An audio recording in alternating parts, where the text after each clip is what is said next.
from the oldest city in the USA, St. Augustine tonight, with our guest from the Pecha Kucha, Harold George, historian reenactor James Bullock, and our musical guest, singer-songwriter Dara Sweatt.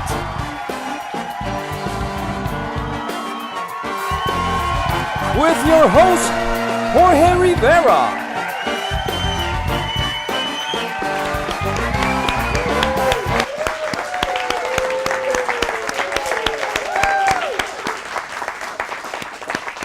Happy you're all here for a third show. We have many shows ahead, so let your friends know that this is where it's happening on Thursday night. I mean, come on now, relax, be happy. And I want to start giving thanks to Garrett Brothers for this wonderful venue. Look at this set tonight. Look at this set. I guess all week he just thinks, I'll do that set. Also, I want to thank San Sebastian Winery, who gave us wonderful white wines and red wines for this show, which you're all enjoying. I want to thank also Old Coast Ales, who brought us some wonderful breweries. I mean, they brought us stuff that it's like out of the laboratory of beer makers. So by all means, go over there and try all the stuff they gave us. They were so generous. And we also want to thank Jersey Mike Subs, which you're all munching on right now. So we want to thank all three of those people, or organizations, should I say, for being so generous with the St. Augustine Tonight Show. I wanted to start with the news. I think our government's gone crazy now. I keep seeing pictures of McCain on TV, and I thought he died about 7 months ago. So I guess the president is having problem with, what is that movie? I Think I See Dead People. Well, yeah, and so for me it's kind of sad. I don't know, the government has gone to a point where both parties to me remind me of the joke of the one guy who jumps out of an airplane with a parachute. And as he's going down, he pulls on his chute and it doesn't open. So he pulls his emergency chute and nothing's happening. So he starts pulling on anything he has on his backpack and pressing on anything he has because he's getting closer to Earth. But as he's going down, he sees this one guy coming up. And the guy's coming up so quick, he's leaving a trail of smoke. So he figures if I'm going down and he's going up, maybe he knows something. So as the guy goes up, right next to him, he shouts, "Do you know anything about parachutes?" And the guy says, "No. Do you know anything about gas stoves?" And I feel that the government, both parties are in that. One might be going up or down, but neither one knows what's going on or knows what they're really doing. And as I said, I think in the second show, my favorite series is not Game of Thrones, it's Brexit. I'm watching that. It got even more interesting. I'm always like, stay tuned for the next episode. The Prime Minister wanted to bring it back to Parliament, and the Speaker of the House, it's his house, he said, it's not going to happen. And it was like, oh, will we know? So they'll be out by I think they're out in another 9 days. They're gone. I mean, in paper, they're out. And so we'll see how that'll affect the markets and things like that. The other thing I saw in the news I thought was very interesting. They found out that people who are in very noisy environments, that noise can trigger their Alzheimer's sooner in their lifetime. I thought that was very interesting. They did these experiments with mice. I feel so sorry for mice. It's always them. Not another experiment, please. And so they found that, high levels of noise constantly, like people who work in noisy places, it could be nightclubs or it could be working under jet airplanes, that is a dangerous environment if you have Alzheimer's. Apple is doing a big announcement on the 25th. It's going to be really big. People are talking about, they might be talking about automatic cars. They might be talking about a network that's going to compete against Netflix. Right now, they're talking about doing something to the iPads to make them even better. I was talking with my Jewish friends, and I think we both came to the same conclusion. Tablets are not a new thing. Moses had a tablet, and he downloaded from the cloud. He did. He downloaded right from the cloud. He had to be up in that mountain longer, yes, but they didn't have dial-up, right? So, and and he also suffered from, when people delete something, when they're not supposed to, they get in trouble, and he did his delete with the tablet, and he got in big trouble, big trouble. So tablets are not a new thing. The cloud, the tablet, the information, it's an old story, old story. And the last thing I want to talk about is Tesla just unveiled another car, the Y. They're amazing. This guy's amazing. He was the laughing joke, and now he's laughing at everybody. Even companies or stockbrokers that bet that his company was going to go under, they've lost their shirts, and that's called poetic justice. It's beautiful, beautiful. And so we don't have a Y car. What we have tonight are three wonderful guests. And our guests tonight are Harold George from the Pecha Kucha, and we'll find out how that's really pronounced and tell you what that's all about. We have James Bullock, who's a re-enactor, and he's also a historian, and he has the mind of a poet. And we'll get into that little mind pretty soon. And we have our musical guest, Dara Sweatt, who's a musical songwriter, and she'll be back with some music after these messages. We'll be back. Thank you, everybody.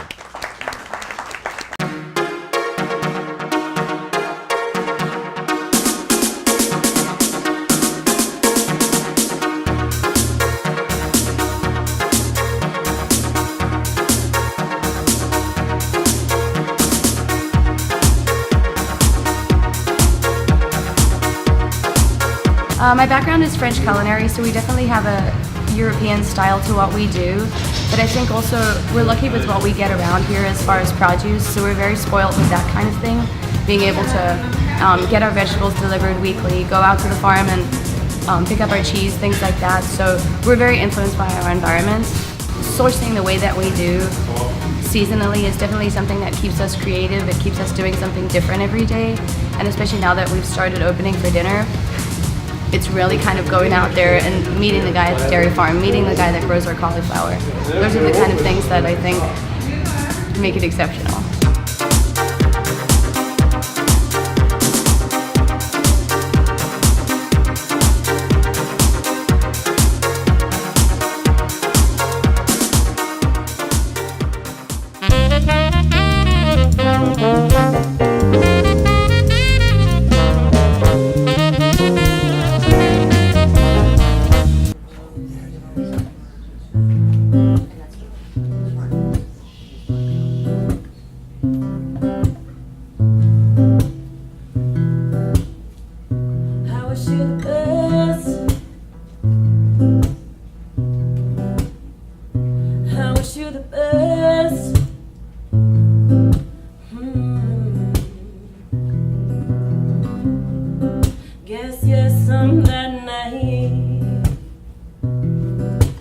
Falling for it, got me thinking maybe it'll happen for me. Sure, you're a nice guy, you're such a good time, but honestly, I'm a grown-ass woman with a lot more important things. So I wish you the best. You know I wish you the best.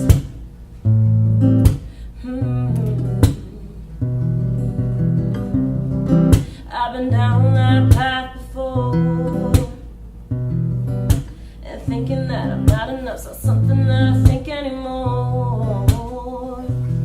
I'm hard to handle, you have potential, boy, but I know that I'm a boss, and I get it can be hard to measure up, but I wish you the best. You know I wish you the best.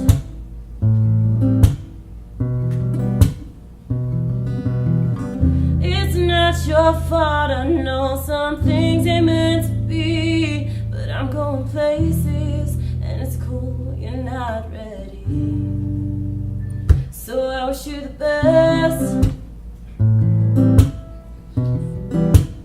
You know I wish you the best. I wish you the best, oh I wish you the best. I wish you the best. rest.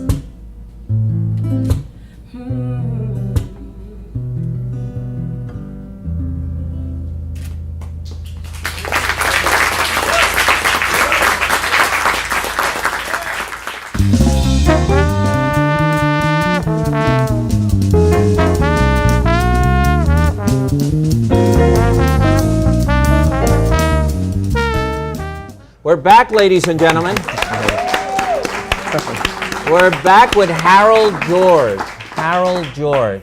And Harold George, let's see, do I say it right? Pecha Kucha? Pecha Kucha. Pecha Kucha. It's Japanese, yes? Right, it's roughly translates to chit-chat or short talk. Ah, chit-chat in Japanese. And last night I was at this event, which we'll explain, and there was probably, what, 200 people there? I think we counted about 220. 220 Yeah. people. Have you ever seen TED Talks? It's like a local TED Talks. So people come, they speak for about 10 minutes, probably. Well, actually, it's 6 minutes and 40 seconds. It's very exact. You've got 20 images. Each image, you get 20 seconds from start to ending. That's 6 minutes, 40 seconds is all you have to share your story and talk about what you want to. Right. In a very broad subject. Mm-hmm. And last night, you always have like a typical theme for that night. Right. And last night's theme was what? Civility. So, oh, can we use some of that today? Yes. Yes. And you had, what, 10 speakers? Actually, last night we did have 10 speakers. 10 speakers. Sometimes we have as many as 14. Wow.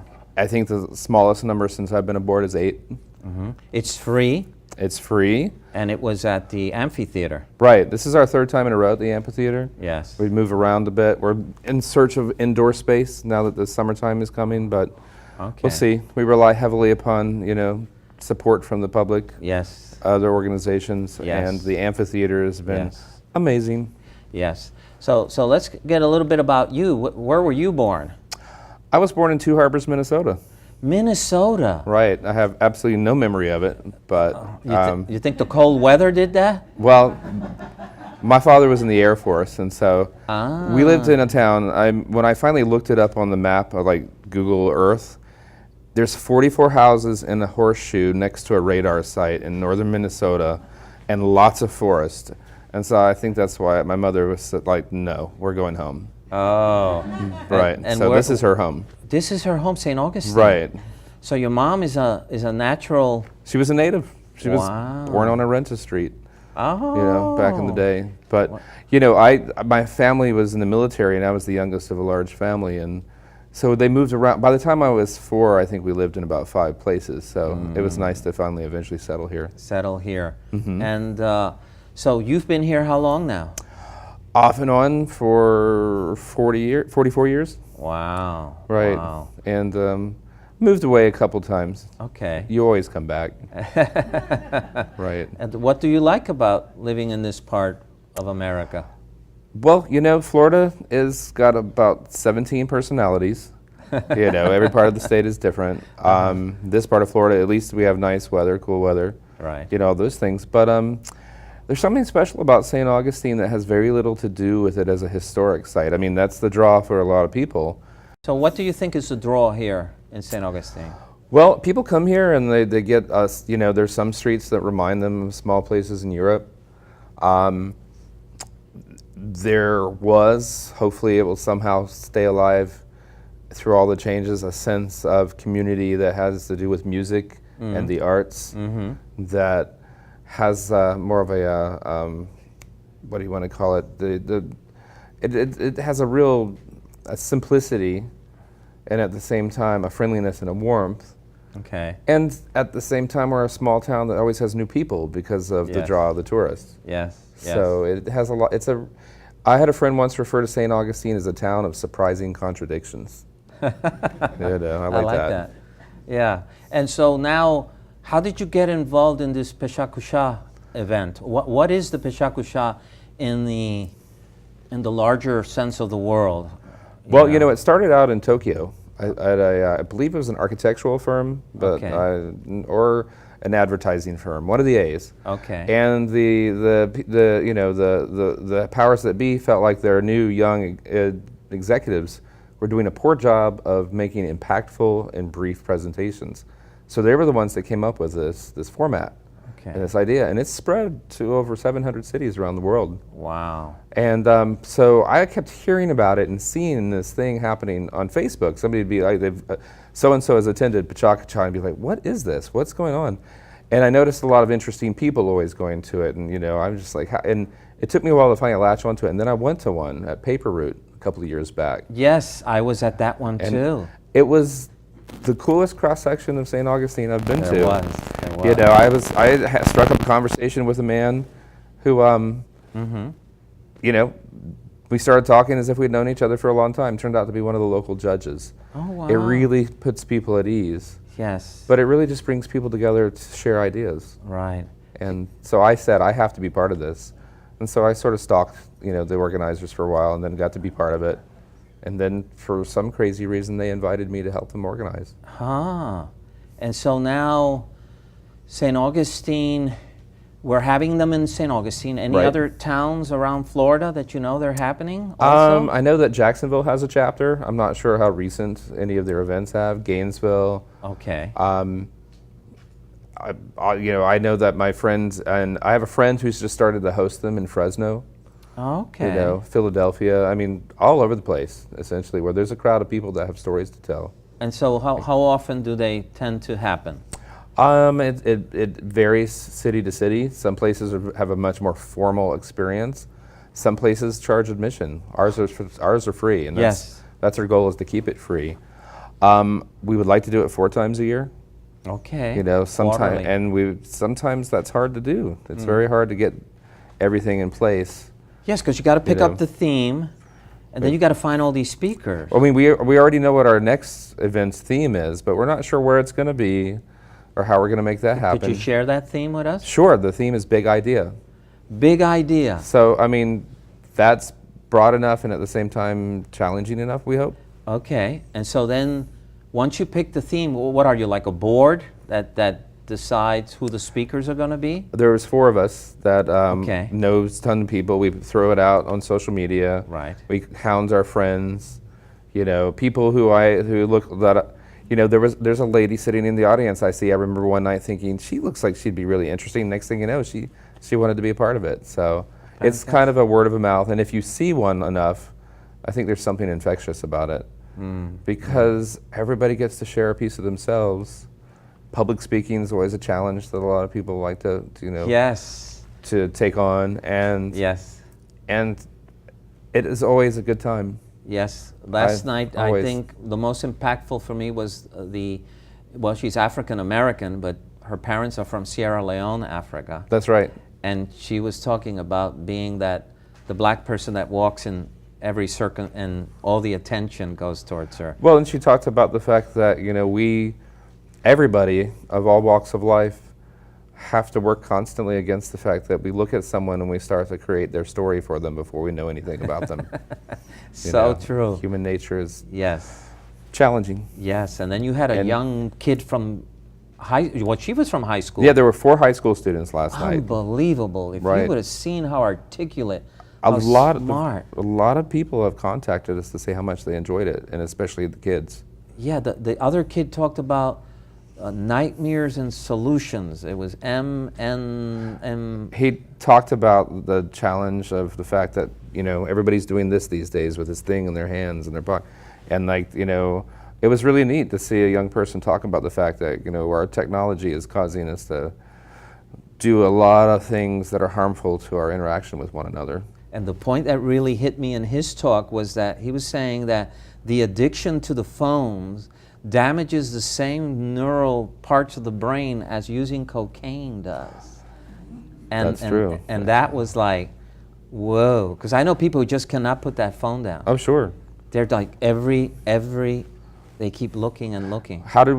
We survive somehow without them all the time, right? Oh, I missed that time. Sure. I missed that time when the phone was home, it rang, and if the room was empty, no one answered it. Right. Now I have probably 8 forms of communication. I have to pay for them, and still no one answers the darn phone. No, my favorite thing is when you're texting with somebody and you decide to call them and they don't answer, and you're like, you know that phone's in their hands. You know it. You know it. I know he's not answering because he doesn't want to. Yeah, and you leave him 1,000 messages, and it's kind of crazy. Yes, how our social whole thing has changed. Now, what do you see for the future? I mean, big idea, and how do you come with a theme?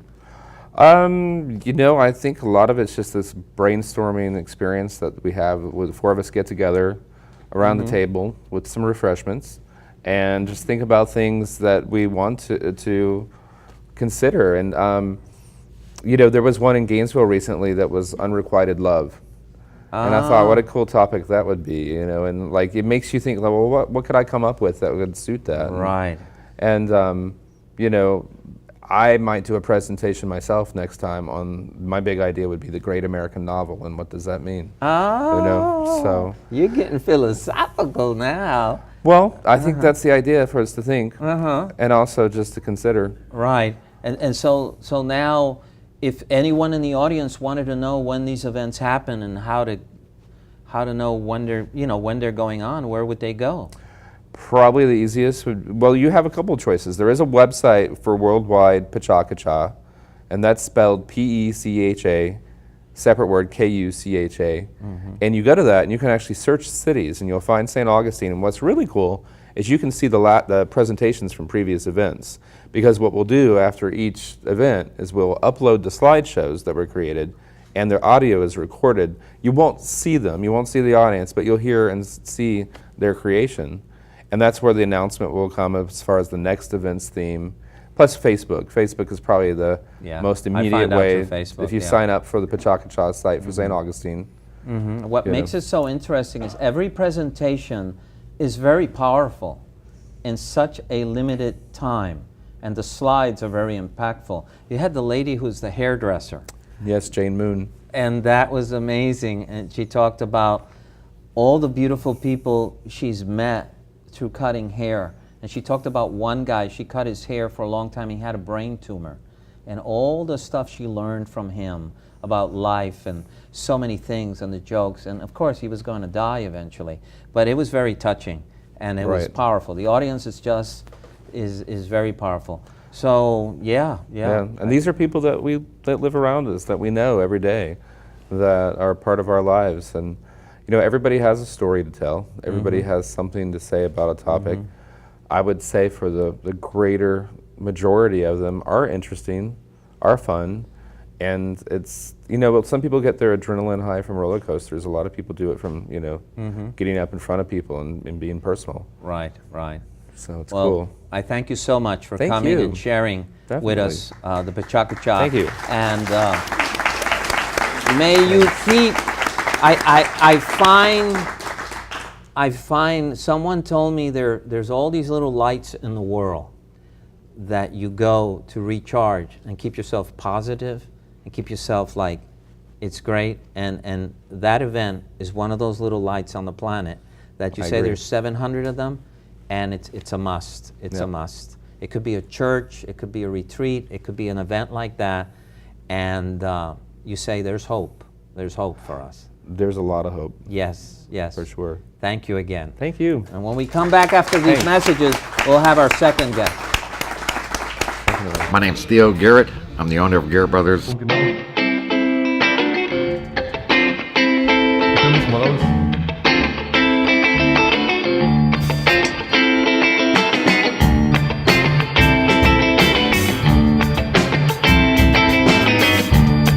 My rule of thumb is I don't take anything in this store that I wouldn't have in my own home. We look for unique pieces, things you can't find anywhere around St. Augustine, and we pride ourselves on that.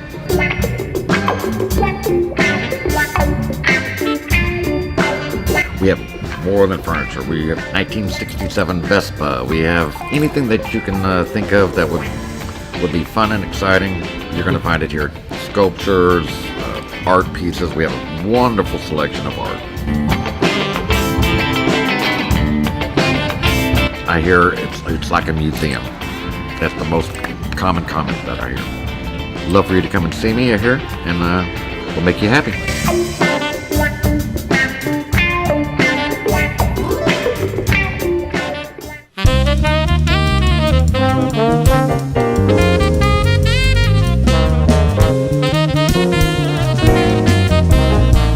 We're back, ladies and gentlemen. We're back with one of my favorite people, James Bullock. James, always good to see you. You're probably one of the people, when I first got here, I kept running into you. I think I met you through Derek Hankerson. Yes. And we've kept the friendship ever since. And I thought you're one of those like boxers that are underrated, that have a good punch, and I think you have I find you fascinating for the things you do. So I know you as a reenactor, and you were born where? Cincinnati, Ohio. Cincinnati, Ohio. Yes. And it's good you're here now, because the president's up there, so you're safe. You're here. Okay. So you're good. You're with us. And how long have you been in St. Augustine?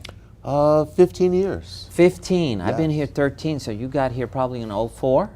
04 Yes. about? And well, let me start with you in Cincinnati. How was your childhood in Cincinnati? You know, I would say it was perfect in many ways in that I was very isolated from the rest of the world, which meant that I had a really big imaginary world. Around that time, the world starts to get real complicated. You know, you go from moonshots to civil rights and all kinds of stuff. And I think I was able to do that as an observer, as opposed to, you know, actually like I had any, wasn't totally there, if that makes sense. Right. And so, your parents, what did they do when you were a boy? My father was a postal carrier and veteran, Korean War veteran. Oh, wow. I think he did a couple of tours, and very proud and distinguished man. And my mother, Rose Bullock, was perhaps the first black woman principal in Ohio or Cleveland. So she was very much dedicated into the idea of education. Education and work ethic to her fit together. So, for example, you were not sick unless you had a fever of 103. So much for that kind right? of game. And it meant that you went to school. There were things that I didn't realize were extraordinary until later, which was one that she had this ability to know all of her kids by name at her school. So we go back to the thing, and she knew all the kids and all the staff, and that, what else did you find fascinating about your mom? Well, she was making a point that each kid should be greeted in the morning. She made sure that each kid had a reason to be at school. You have to realize that these post-Rust Belt cities, there was a time where Cleveland public schools were 50% homeless kids. So she would see kids coming to school in the snow that had tennis shoes on, and she wanted to be able to say, so you come to the office, we're going to find you some tennis shoes. We're going to find you some better shoes so that you can concentrate on school. I think in terms, there was a sense of responsibility that that generation particularly had, that was how the black community was going to be able to improve themselves, was by way of education. She, I think, also was a believer that if you dreamed it, it was doable. And so somehow those two ideas sort of merge. And maybe that brings us to here, which is a surprise. So how did you end up here then? From, 15 years ago, you get here, and I know you're very, very much involved with Fort Mose, what's happening there. What was your first experience with St. Augustine when you got here? quite otherworldly, I would have to say. The first stop with my family, who I want to thank, wonderful kids and wife Nancy, but we went to the Castillo de San Marcos, which is our country's oldest national monument, and a wonderful park ranger there. I was entranced by the reenactors. And I said, look at that, they're firing cannons and they know about history. And the park ranger said, sir, if you think this is interesting, then you should go to Fort Mose. Okay. And I said, well, that would be great, except I don't know what it is. And he said to me, it's the first settlement of free people of African descent in North America. And I said, run that by me again. He repeated it at least 3 times. And I said, thank you very much, told the kids, let's get in the car, we're going. So next thing you know, we're there, family's there. I turn around to the kids and I say, well, we're not leaving here until you can tell me why this place is important. Now, I don't tell this to everyone, but so consider this is because we have this connection, is that the first moment I stepped on the ground there, I could hear music. And I said, well, that's interesting because I'm not hearing it with my ears. I'm hearing it with my feet, my toes. And it wasn't Swing Low, Sweet Chariot. It wasn't slave songs. It was songs of jubilation. It was incredible joy. And people basically saying, don't forget us. We came this far. We chased a dream. Don't forget us. And I haven't been able to get away from that voice, that thing that said, don't forget us. Mm-hmm. And so when you went to Fort Mose, what was your experience? Because you're involved with that project. Well, again, surprising, otherworldly. First is the realization that the Underground Railroad ran south before it ran north. Uh-huh. Now, having grown up in Cincinnati, you hear all the stories about Harriet Beecher Stowe and the Underground Railroad, which are kind of like the Pilgrims in Plymouth Rock. Mm-hmm. They're great stories, but they have to fit in the timeline in their appropriate place. Mm-hmm. The other thing that is quite remarkable is that these people emancipated themselves. Mm. And that this desire to be free is what drove them independently to risk everything and make this 377-mile journey. And I began to say to myself, could you have done the same? Hmm. And perhaps that's what led me into being a reenactor, was I said, you know, I'm not really going to understand this if I just read the book. I'm going to actually have to get in the mud with this. Dress up, feel it. I'm going to have to actually be cold. I'm going to actually have to be 96 in the shade and stand there and talk to people. And somehow that story that I heard as music in my feet began to permeate some of my soul. And then it began to talk about larger things. And I said, well, geez, they're not just saying don't forget us. They're saying something to the effect that, doesn't that change what we thought about ourselves? That there were people of many different colors living free, 35 years before the American Revolution? Whoa. And how about this part about that an army of mixed people defeated the British army right here? Mm. It happened right here. So I think there was a crossroads of time, and that they don't want us to forget. Mm. I think what they would say is that there was strength in diversity. Mm. And I think what they would say is that there was no way that they could have survived or won the battles that they had to endure if it weren't for the compassion that they felt for other people. And when you feel compassion for people that are the same as you, or very much like you, it's all very noble. But if you feel compassion for someone who's very different, and came off a different boat, and speaks a different language, that's a stretch. And I think that's what people did here for hundreds of years. Right. And that's its own story. Yes. You know, so there's a timeline that I think that we walk on. Right. And the journey for me, unbeknownst to me, involved many of the cities that are on the Camino Real. Because see, you have to realize that the old Spanish Trail starts here. Right. Mile 0. Yes. Goes all the way out to the City of Angels. Yes. And we probably lived there together at different times when we was Right. there. And there's some interesting cities in between, Santa Fe and Albuquerque and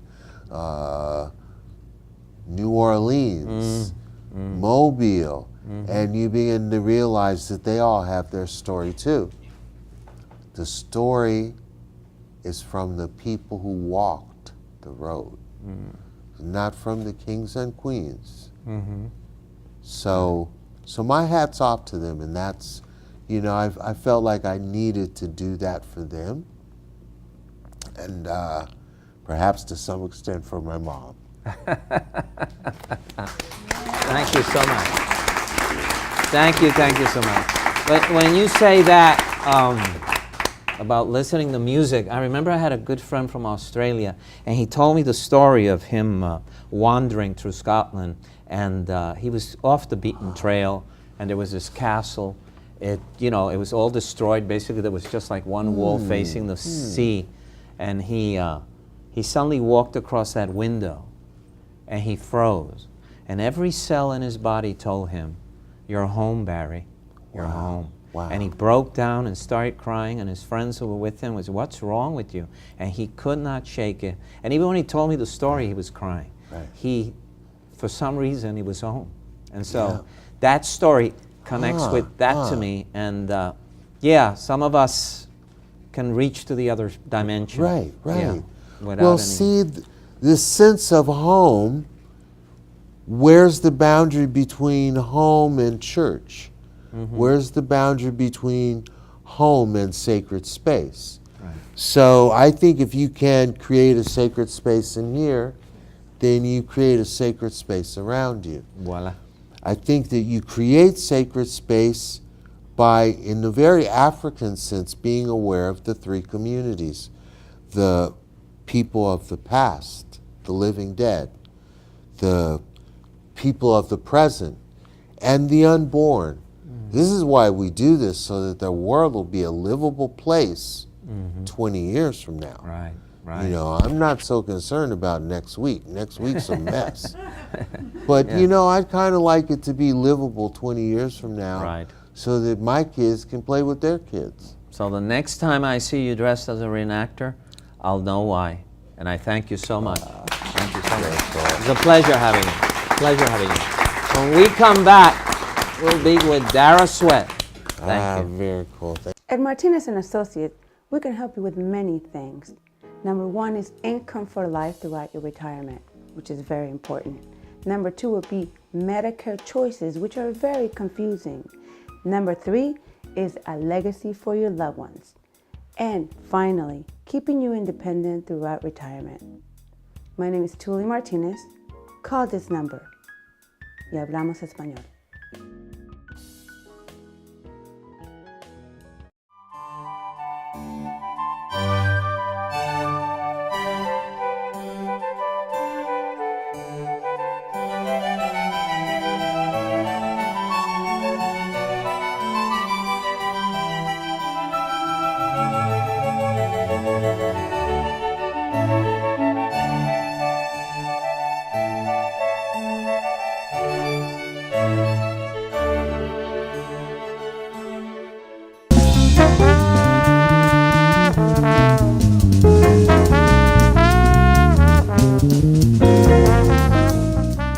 Look at this crowd. They had breakfast this morning. The most important meal of the day, definitely.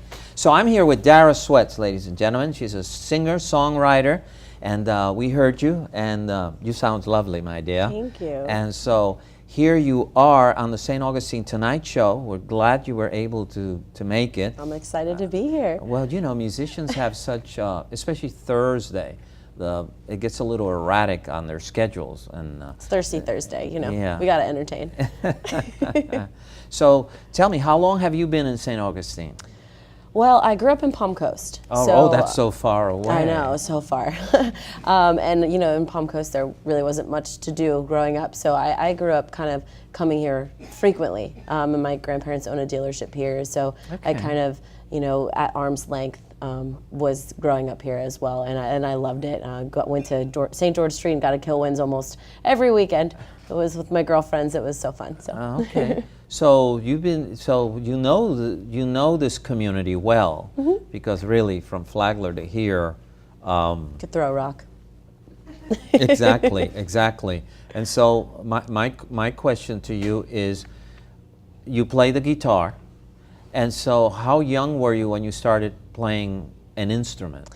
Well, I was about 9 years old. I really, really wanted to play the guitar. I always wanted to be a rock star, and I asked my mom, "Hey, can I play the guitar?" And she said no. And I said, "Well, why?" And she's like, I was going to say why. Yeah, well, she said, you know, you're just going to get the guitar and it's going to collect dust in the closet after 3 months. You're going to get bored of it. I don't want to spend the money. So As a parent, I understand.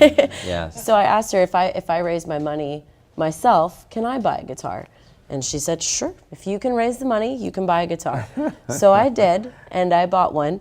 But when you buy a guitar, you have to learn how to play it. Yes. So for about 1.5 years, I would come home after school, do my homework, and then just play it. No idea what I was doing, just play it. And your mother must have thought, oh, what lovely sound. She finally was like, oh dear God, okay, fine, I will get you lessons. Just please get better at this. The plan worked. And you know, so I took a couple lessons, learned some basic chords, some basic major and minor scales, and then just kind of rolled with it. Just kind of started liking the way certain things sounded from other songs that I would learn, and started writing my own music. And ever since then, just never put it down. It never went in the closet. So. and why the guitar? Well, I wanted to play the drums, but my dad, you know, he thought that I would end up going through too many drum kits because of, you know, just wailing on them and they would get destroyed. So we kind of settled for the guitar. It was a little less noisy, a little, you know, easier to kind of maintain if I got upset that I wasn't hitting that right note. So. Right.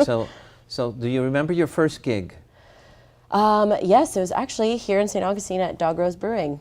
Yes. And were you nervous? I mean, so nervous.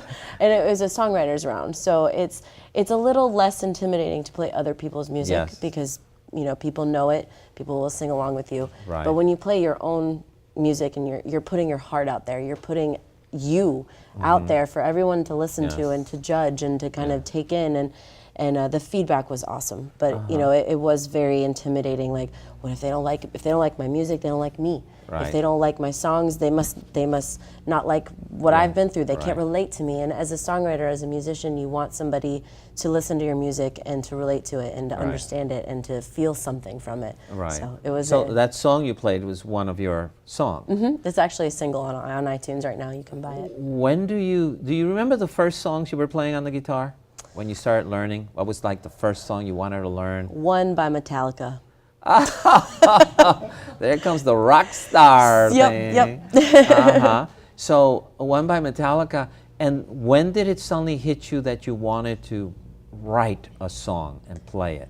Well, I kind of learned what a poem was very young and kind of rolled with that and started just writing poems at a very young age. And then once I figured out how to format a song, I kind of took that knowledge of poetry and the knowledge I had with music and then combined it. And, you know, when you're 9 years old writing about love.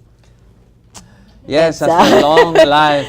You don't really understand it so much. Heart. But you know, just as I got older and as I matured, my music matured along with me. Of course, it grows with you. Of course. Do you remember the first song you wrote? Yes. What was its title? Never Again. Oh, it sounds someone broke your heart. Of course. Oh, yeah. Of course. Someone broke your heart. Now, Now you only play the guitar? Yes. If you had time to learn another instrument, what do you think it would be? I think the piano. Piano. For sure. It's so many people who play guitar or a string instrument and then they go, which is a strange instrument because it's percussion and string. And so you're like, There's so much interesting. that you can do with it as well, and just like the guitar, you can make a very happy melody, or you can make somebody sad. You can make them feel something in so many different ways, and that's what attracts me to it the most. Right, right. So now, have you recorded anything yet? I have. I have the first song I played for y'all is available to buy on iTunes, Google Play, Spotify. But I also will start this weekend recording my album. Ooh, Yes. your first LP. Yes. So what do you see in the future for you? I mean, you're young. I mean, we had, I think last show they were 18 years old, and I was like, I'll bring you back when you're 10 years older. Maybe we can talk. But you're also young. So what do you see for your future? What would you like? I would love to just see music progress for me, whether that means I'm playing out more in the Northeast Florida area, if I go out through Florida in general, if I'm playing around the United States, if somebody likes my music enough to want to buy my songs or to sign me to a record. I'm very open to it. Music is something that I'm very passionate about for myself, something that is an escape for me.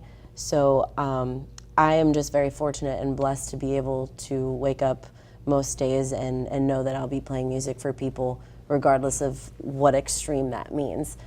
So right now I'm just kind of going with the flow and seeing what comes, and I'm very blessed for every opportunity that I do get. Because music is such a positive thing to do. You know what I mean? You say, I'm going to play music, and it's like there's all these positive feelings people have, whether it's the person who performs the music or those who sit there to listen. But I was going to ask you, would you play with a band? Oh, yes. You would? Oh, yes, Okay. absolutely. It formed, you said, the Dara Sweatt Band. Yeah, yeah. And have you toured? Have you left this area to play anywhere else yet? Not quite. I've done a couple songwriters rounds up in Nashville Oh, when I was in wow. college. But I actually, on April 27th, will be in Crystal River for the Margaritas and Mermaids Festival. Oh. Can't wait for that one. If you do meet a mermaid, please bring her to me. Please. But here's a question. When you say these songwriter competitions sort of thing, what's the challenge in that? I mean, as someone who says, okay, you're going to come into this competition, it's for songwriters, what's the challenge there, you think? Well, it's not so much a matter of, are my songs going to be better than the person that's next to me? Right. Because we all write for the same reasons. We all write for experience. We write for what we go through. It's more just, for me personally, I sit up there at these rounds, and I'm like, wow, like I hope that I enjoy their music and that they enjoy mine. Like it's just a matter of being able to respect the person that's sitting next to you and respect their music and how they translated an experience that they went through into song. So I just, that's me personally, I look at it as a mutual respect of, wow, that's beautiful the way that you wrote that. I would have never thought to put it in that perspective. So that's kind of how I like to look at it. I think it's like when painters, well, we have Mick Jagger looking over my shoulder, but when painters also look at other painters' works and see something that really they're impressed with, is what was their thought process to come with that idea and those colors or whatever. So is there like a prize when you're in one of these? Does someone get like a first prize and a second prize and stuff like that? Not usually. It's just more of an opportunity for everybody to share. All right. Which, from an I believe artists should not compete against each other. It's sort of, I don't know. We should all uplift each other, keep motivating and pursuing what we love and encouraging each other to do the same. Right. And that makes sense to me than to say, well, you won first prize, but why? I mean, same with acting. When I see these Oscars and all these things, that was a great movie, but really, does that mean the other people didn't work as hard or put as much in their role? Right. So I have a problem there. Well, would you play something for us? Absolutely, I would love to. Dara Sweatt, we thank you so much for being here. When we come back after these messages, We're coming back with this young lady. At St. Augustine Distillery, we're part of a new generation of American craft distillers. Family owned and operated, we are committed to making the best possible spirits using local agriculture. Our distillers make everything by hand, from mashing and blending to distilling and tasting each and every batch. We distill and bottle everything we sell, making sure that the spirits are just right before barreling and aging. Bottled by real people, we love showing our guests not only what we do, but why we do it. We're passionate about educating our guests to not only what goes into each bottle, but how to make the best possible cocktails. We love St. Augustine, and thanks to your purchases, we're able to give back to the community and help local organizations each and every day. Thank you for your support. Thank you for your support. Thank you for your support. St. Augustine Distillery, handmade with pride in the nation's oldest city.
I want to thank Harold, George from Pecha Kucha, James Bullock, re-enactor, historian. I want to thank Dara Sweatt, beautiful voice, beautiful lady, and that guitar. We have another show. She's going to play a couple more songs. The bar is open, there's food, mingle, get to know each other, and we'll be here next Thursday, ladies and gentlemen. St. Augustine tonight. Thank you.